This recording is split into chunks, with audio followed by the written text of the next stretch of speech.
Ready صاحب، یہ تو آپ نے ساری بات بتائی. اب میرا اگلا سوال اس سے یہ نکلتا ہے کہ حکومت کیا واقعی سنجیدہ ہے میاں نواز شریف کو واپس لانے میں یا ڈرامہ کر رہی ہے؟ اور اگر سنجیدہ ہے تو وہ کیا راستہ اختیار کرے گی؟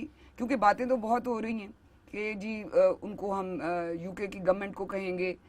اور کیا وہ کامیاب ہوگی حکومت؟ گورنمنٹ بالکل سنجیدہ نہیں ہے. اچھا، اگر سنجیدہ ہوتی تو جانے نہ دیتی.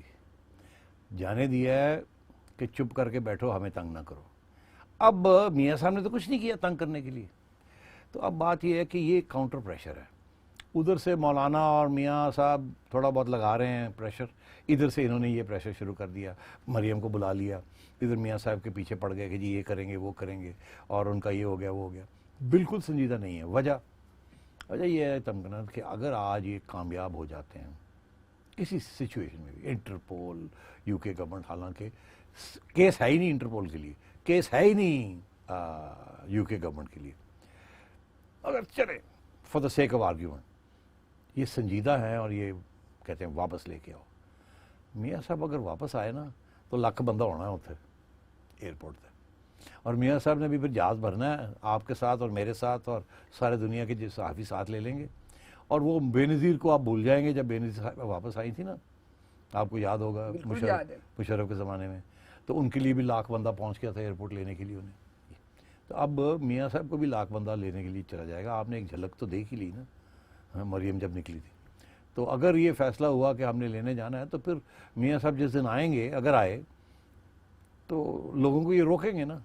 جب لوگ روکیں گے تو خون خرابہ کا خطرہ ہے، لڑائی جھگڑے، ٹیئر گیس، فلانا ڈنگڑا ساری دنیا دیکھے گی ان کا بالکل. اور پھر کیا کریں گے؟ لا کے جیل میں ڈالیں گے کسی جگہ پہ، پھر پکڑ کے جا کے جیل میں ڈال دیں گے. آپ کا خیال ہے یہ اب جوڈیشری جو ہے یہ سب چپ کر کے دیکھی جائے گی کہ کیا ہو رہا ہے؟ تو میں یہ سمجھتا ہوں کہ بالکل کوئی ارادہ نہیں ہے، صرف دھمکیاں ہیں، اور اس وقت کشمکش جاری ہے. آپ نے بھی بات کی ہے کہ لاکھ بندہ جائے گا پھر ایئرپورٹ. تو پچھلی دفعہ تو میاں شہباز شریف وہ ایئرپورٹ کا راستہ بھول گئے تھے جب لوگ اتنے اکٹھے ہوئے تھے. تو اس بار ان کو راستہ یاد رہے گا؟ دیکھیے راستہ یاد عوام کو ہوتا ہے، مگر دلایا بھی جاتا ہے، طلب بھی کیا جاتا ہے، یاد بھی کیا جاتا ہے، حکم بھی دیا جاتا ہے. پچھلی دفعہ جب شہباز شریف صاحب چپ کر کے آ گئے، وہ شہباز شریف صاحب کی سیاست ہی نہیں ہے، پاپولر سیاست نہیں وہ کرتے. وہ نہیں چاہتے کہ لوگ آئیں اور لڑائی جھگڑے ہوں اور یہ ہو اور وہ. وہ تو کوآپریٹ کر کے، تعاون کر کے فرشتوں کے ساتھ کام کرنا چاہتے ہیں. وہ لڑائی جھگڑے شہباز شریف صاحب بالکل پسند نہیں کرتے. وہ کہتے ہیں ٹیبل کے ساتھ بیٹھ کے سازش ضرور، مگر لڑائی جھگڑا نہیں، سڑکوں والی سیاست نہیں. البتہ نون لیگ میں اب لوگ ہیں، کیونکہ وہ بھی بڑی ریڈیکلائز ہو گئی نا نون لیگ بھی. تو اور آپ نے دیکھا میاں صاحب نے لانگ مارچز بھی کیے ہیں، سب کچھ کیا ہے. اور اگر مولانا ساتھ ہوں تو پھر 100% کامیابی. یہ میں آپ کو لکھ کے دے دوں، جس دن میاں صاحب اور مولانا فضل کٹھے ہو گئے تو پھر آپ سمجھیں کہ یہ حکومت سروائیو نہیں کر سکتی. مگر ان کا اکٹھا ہونا جو ہے اس کے لیے اور بھی کچھ کنڈیشنز ہیں جو کہ اب شاید کسی اور پروگرام میں ہم ڈسکس کریں گے، کیونکہ ابھی تو کسی انڈرسٹینڈنگ کے تحت سب کچھ چل رہا ہے. جب وہ انڈرسٹینڈنگ ٹوٹ جائے گی ایک سائڈ سے یا دوسری سائڈ سے، پھر نئی کشمکش شروع ہوگی. ایک بات میں اور آپ سے کہہ دوں کہ یہ گورنمنٹ نااہل تو ہے مگر اتنی بیوقوف بھی نہیں ہے. اب یہ منسٹر صاحب جو ہیں، ان کے مختلف منسٹر صاحب، وہ گالی گلوچ پہ آ گئے ہیں نواز شریف صاحب کے خلاف، یہاں تک کہ واجب القتل کے بھی. ملک دشمن، پھانسی دو، واجب القتل.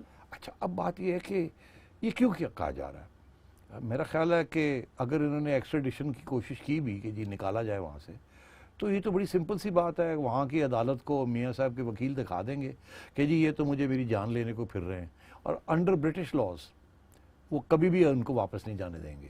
وہ تو ایک بندہ اگر ایکسٹریڈیشن ٹریٹی کے اندر وہ کرمنل ہو، مرڈرر ہو، اس کی ایویڈنس ہو اور سارا کچھ بھی ہو جائے، وہ پھر بھی ایکسٹریڈائٹ نہیں کرتے. کیوں؟ اگر اس کی سزائے موت ہے تو وہ ایکسٹریڈائٹ نہیں کریں گے، کیونکہ ان کے قانون کے مطابق ڈیتھ سینٹنس نہیں ہونا چاہیے. تو وہ کسی کو واپس نہیں بھیجیں گے جس کو خطرہ ہے سزائے موت کا. وہ رکھے کہیں گے جی سوری. یہاں تک انہوں نے کہا اپنے قانون تبدیل کریں اگر آپ اس قسم کی ایکسٹریڈیشن ٹریٹیز چاہتے ہیں کہ ہم ان لوگوں کو واپس بھیج دیں جو اس وقت جو کہ سزا ان کے لیے ہے وہ سزائے موت ہے.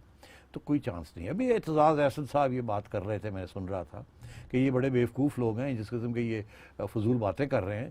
یہ تو ایک سیکنڈ میں لیے اگر میاں نواز شریف صاحب یہ وہاں کی عدالتوں کو اور حکومت کو کہہ دیں کہ وہاں تو یہ ہو رہا ہے, تو وہ سوال ہی پیدا نہیں ہوتا کہ ان کو واپس بھیجیں گے. تو میں سمجھ رہا ہوں یہ سوچی سمجھی یہ گالی گلوچ بھی ہو رہی ہے تاکہ آنے کا موقع نہ ملے. آئیں نہ تو اچھا ہے. جاتے جاتے مجھے پتہ لمبی ہو گئی بات, جب مشرف صاحب تھے نا تو انہوں نے میاں صاحب کو 10 سال کے لیے بھیج دیا تھا. محترمہ بھی باہر تھیں. جب وہ بات چیت آگے بڑھی اور انہوں نے فیصلہ کیا کہ محترمہ کے ساتھ اب بات آگے بڑھانی ہے, نواز کے ساتھ نہیں بڑھانی, محترمہ کے ساتھ بڑھانی ہے, 2008 کی میں بات کر رہا ہوں, تو وہاں یہی فیصلہ ہوا تھا کہ محترمہ بھی الیکشن کے بعد آئیں گی جی, اور نواز شریف صاحب کا تو آنا ہے ہی نہیں. تو محترمہ نے پہلے تو اگری کیا, پھر بعد میں انہوں نے یو ٹرن لے لیا اور انہوں نے کہا میں تو جا رہی. جب دیکھا نا کہ اب معاملہ گرم ہے اس وقت تو میرا جانا بنتا ہے, انہوں نے اپنا معاہدہ توڑ دیا, اٹھ کے آ گئی, لاکھ بندہ چلا گیا. اسی لیے پھر آگے جو ہوا. تو بات وہی ہے, یہ بہتر یہی ہوتا ہے کہ باہر بھیج دیں, اور بہتر اس سے بہتر کیا کہ باہر بھیج کے چپ بھی کرا دیں. یہ سب سے بہتر اسٹریٹجی ہوتی ہے سیاسی طور پہ اپنے اپوننٹس کے خلاف. اور یہ میں آپ کو یاد دوں, یہ آج کی بات نہیں ہے. تاریخ اگر آپ پڑھیں گے نپولین سے لے کے اور بھی بڑے لوگوں سے لے کے, کہ سیاسی ایگزائل جو ہے, جلا وطنی جو ہے, یہ پرانا ایک طریقہ ہے سیاسی اپنے سیاسی اپوننٹس کو چپ کرانے کا. کیونکہ اگر آپ سمجھتے ہیں کہ ان کو جیل میں ڈالنا اور یہاں سے اسکیپ کرنا, یا پھر جیسے یہاں رہیں گے تو لوگ ملیں گے تو باتیں نکلیں گی, تو اس لیے بہتر یہ ہوتا ہے کہ ان کو کہیں جلا وطن کر دیا جائے. اور یہ تاریخی ایک سیاسی عمل ہے, اس لیے میرا خیال ہے ابھی یہ ایسے ہی چلے گا. ہاں چلیے جی, اب دیکھتے ہیں کہ وہ کتنی دیر جلا وطن رہتے ہیں, واپس آتے ہیں کہ نہیں. آپ نے بھی قانون سازی کی بات کی, تو ایک یہ FATF کے حوالے سے قانون سازی کا معاملہ چل رہا ہے, اینٹی منی لانڈرنگ بل جو ہے, اس کی میں تھوڑی سی بیک گراؤنڈ اپنے ناظرین کے لیے بھی بتا دوں کہ پہلے یہ بل لایا گیا ایک کمیٹی کے سامنے جس میں اپوزیشن اور حکومت دونوں کے ارکان تھے. اس میں اپوزیشن نے کچھ اعتراضات کچھ شکوں پہ کیے. وہ اعتراضات حکومت کی طرف سے جو لوگ تھے انہوں نے مانے, لیکن جب وہ بل قومی اسمبلی میں پیش ہوا تو وہ شکیں ویسی کی ویسی موجود تھیں, جس کی وجہ سے اپوزیشن نے اعتراض کیا. مگر کیونکہ قومی اسمبلی میں حکومت کی اکثریت ہے, وہاں سے بل پاس ہو گیا. پھر وہ سینٹ میں پہنچا, تو کیونکہ سینٹ میں اپوزیشن کی اکثریت ہے تو وہاں مسترد ہو گیا. اب وزیر اعظم صاحب کہتے ہیں کہ یہ اگر قانون سازی نہ کی گئی اور FATF نے پاکستان کو بلیک لسٹ پہ ڈال دیا تو اس کی ذمہ دار اپوزیشن ہوگی. تو مجھے یہ بتائیں کہ یہ تو بہت بڑی بات ہے کہ اپوزیشن کی یہ ذمہ داری بن رہی ہے, یہ کیا کریں گے اپوزیشن والے؟ دیکھیے پہلی بات تو یہ ہے کہ جو آپ نے بیان کیا بالکل صحیح ہے, ایسے ہی ہوا. انہوں نے ایک بات کی تھی, اپوزیشن کے ساتھ بات مانی تھی, پھر جا کے تبدیل کر دی, اور اب یہ وہی قانون لانا چاہ رہے ہیں جو کہ امینڈمنٹ سے پہلے انہوں نے ان کا فیصلہ تھا. پھر اپوزیشن کے ساتھ مل کے انہوں نے اس کو مانی بات اپوزیشن کی, پھر اب یو ٹرن لے لی. اب بات یہ FATF ہے کیا؟ FATF is financial action task force against terrorism. جی, یہ لوگ بھول جاتے ہیں. وہ کہتے ہیں کہ وہ اقدامات اور وہ قانون آپ بنائیں جس سے ٹیررزم یا ٹیررسٹ جو ہے وہ منی لانڈر نہ کر سکیں. بیکاز ہوتا یہ تھا کہ منی لانڈرنگ ہوتی تھی, پیسہ اللیگلی اکٹھا کیا, اللیگلی ٹیررزم کو دیا, انہوں نے ہتھیار خریدے اور ٹیررزم کی. دیکھیے منی لانڈرنگ تو کاروباری لوگ عام طور پہ کرتے ہیں نا, اس کے خلاف تو آلریڈی بہت سے قانون ہیں کرپشن کے. مگر ٹاسک فورس کہتی ہے ٹیررزم جو ہے اس کے اوپر توجہ دی جائے. تو قانون بنانا تھا ٹیررسٹ کے لیے. اگر آپ ٹیررسٹ ہیں اور آپ منی لانڈرنگ کر رہے ہیں تو آپ کو پکڑ کے اندر کیا جائے. مگر اگر میں منی لانڈرنگ کر رہا ہوں اور میں ٹیررسٹ نہیں ہوں, جو کہ میں لگتا بھی نہیں ہوں, آپ آئی ایم شیور کہیں نہ کہیں تو لگتی ہوں میں, نہیں آپ لگتی تو نہیں ہے, مگر کوئی پتہ ہے آپ کا اس قسم کی ٹیررزم نہیں, شاید گھر میں آپ یا بچوں کے ساتھ, کوئی پتہ ہے آپ کا. اچھا, اور میرا بھی ایسی ہے, پتہ نہیں, میں بھی ابھی تو میں بڑا شریف آدمی لگ رہا ہوں, بٹ ہو سکتا ہے میں آئی مے بی ہسبینڈ ٹیررسٹ اور فادر ٹیررسٹ. تو یہ ہمارے لیے نہیں ہے, ٹھیک ہے. ہم چوری کریں وہ اور قانون ہے, ہم منی لانڈرنگ کریں وہ اور قانون ہے. اب دیکھیں فار ایگزامپل اس وقت الزام شہباز شریف صاحب اور ان کی فیملی کے اوپر ہے منی لانڈرنگ کا, زرداری صاحب کے اوپر ہے منی لانڈرنگ کا, یہی ہے نا جی. اگر یہ قانون آ گیا تو ان کو انڈر ٹیررزم ان کو پکڑ لیں گے. پھر نہ بیلیں ہوں گی، پھر نہ کچھ بھی نہیں ہوگا، اور یہ فارغ ہو جائیں گے. تو فائنینشیل ایکشن ٹاسک فورس کہتی ہے ٹیررسٹ پہلے اسٹیبلش کریں کہ میں ٹیررسٹ ہوں. اگر آپ کے پاس ایویڈنس ہے کہ میں ٹیررسٹ ہوں، پھر چیک کریں کہ میں منی لانڈرنگ کر رہا ہوں کہ نہیں. ایک یہ، پھر پکڑ لیں. ایک یہ کہ چیک کریں کہ منی لانڈرنگ ہو رہی ہے، پھر چیک کریں کہ یہ ٹیررزم کی طرف جا رہی ہے. اگر ٹیررزم کی طرف نہیں جا رہی تو دین نتھنگ، دین دس قانون کانٹ اپلائی ٹو یو. یاد رہے آپ کو کہ اس کے پیچھے ایک فلسفہ ہے. وہ فلسفہ ایک ہے یہ، آپ کو یاد ہوگا نواز شریف کے زمانے میں ہماری نیشنل ڈیفنس کالج کے اندر جو ان کے ہیڈ تھے اس وقت، ڈائریکٹر ڈی جی تھے، جو بھی کہتے ہیں ان کو، کمانڈانٹ، وہ جب کراچی کے کور کمانڈر بنے تو انہوں نے ایک بیان دیا تھا. انہوں نے کہا تھا کہ جو ساری جو کرپشن ہوئی ہے سندھ کے اندر وہ ٹیررزم کو اس نے فائنینس کیا. آپ کو یاد ہوگا جی بالکل. ڈی جی رینجر صاحب نے بھی یہ کہی، نوید صاحب، جنرل نوید نے بھی یہ بات کہی کہ جی یہ کوئی 260 ارب روپیہ چوری ہوا اور وہ ٹیررزم میں گیا. دراصل ان کا طالبان ٹیررزم کی طرف شاید حوالہ نہیں تھا، ان کا ایم کیو ایم کی طرف حوالہ تھا. بیکاز جو کہ کراچی کے اندر جو کہ زیادہ تر جو ٹیررزم ہوئی ہے وہ تو الطاف بھائی نے ان کے کھاتے میں پڑی ہوئی ہے نا، اور وہ تسلیم بھی کرتے ہیں کہ انڈیا ان کو ہیلپ کر رہا تھا اینڈ سو آن.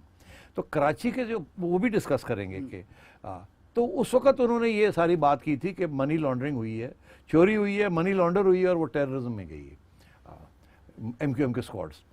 اب یہ آج کے زمانے میں جبکہ وہ ایشو ختم ہو گیا اور وہ ایشو یہاں نہیں ہے، باقی پاکستان میں نہیں ہے، تو یہ کہنا کہ جی جو بھی منی لانڈرنگ کرے گا وہ اس کو ٹیررزم کا قانون اپلائی کرے گا، یہ ایشو بن گیا. اب اور یہ اپوزیشن کہہ رہی ہے نو، اس کو کلیئر کریں کہ یہ سیاست دانوں کے اوپر جو کہ ٹیررزم میں انوالو نہیں ہے ان کے اوپر نہیں اپلائی کرے گا، کاروباری لوگ جو ٹیررزم میں انوالو نہیں ہے ان کے اوپر نہیں اپلائی کرے گا. ادروائز تو یہ نا وہ کہتے ہیں نا کہ جی آپ نے $100 آپ کے بیگ سے نکل آئے اور آپ کو پوچھا گیا کہ جی آپ کے پاس یہ $100 کہاں سے آئے ہیں، اور آپ کوئی رسید منی چینجر کی نہ دکھا سکیں تو کہ یہ تو منی لانڈرنگ ہو رہی ہے، چلیں اندر. تو یہ مطلب ہے اس قسم کی چیز کو روکنے کے لیے کہ یہ قانون کو مس یوز نہ کیا جائے، اپوزیشن جو ہے وہ شور ڈال رہی ہے. اور یہ بالکل غلط بات ہے کہ جی F A T F black list ہو جائیں گے، یہ ہو جائے گا، وہ ہو جائے گا. ارے بھائی آپ کو بلیک لسٹ کرنا ہوتا تو وہ آپ کی ایسی باتوں کے اوپر کھڑے ہوتے ہیں. امریکہ نے روکا ہوا ہے، امریکہ نے آپ کو دھمکی دی ہوئی ہے، آپ ہماری بات کریں افغانستان میں نہیں تو آپ کو یہ کر دیں گے، اور آپ وہاں کر رہے ہیں، آپ کو کبھی بھی بلیک لسٹ نہیں کریں گے. اس وقت ایشو یہ نہیں ہے کہ آپ بلیک لسٹ ہو جائیں گے، اس وقت ایشو یہ ہے کہ آپ گرے لسٹ میں رہیں گے یا آپ وائٹ لسٹ میں آ جائیں گے. تو یہ عمران خان صاحب اپنے سیاسی مقاصد کو پورا کرنے کے لیے ایک فاشسٹ قسم کے قانون، فاشسٹ قسم کی نیب اور فاشسٹ قسم کی باقی ادارے جو ہیں ان کو بنا کے یہ چلانا چاہ رہے ہیں اس ملک کو. اس کے اوپر اپوزیشن اکٹھی ہو گئی ہے.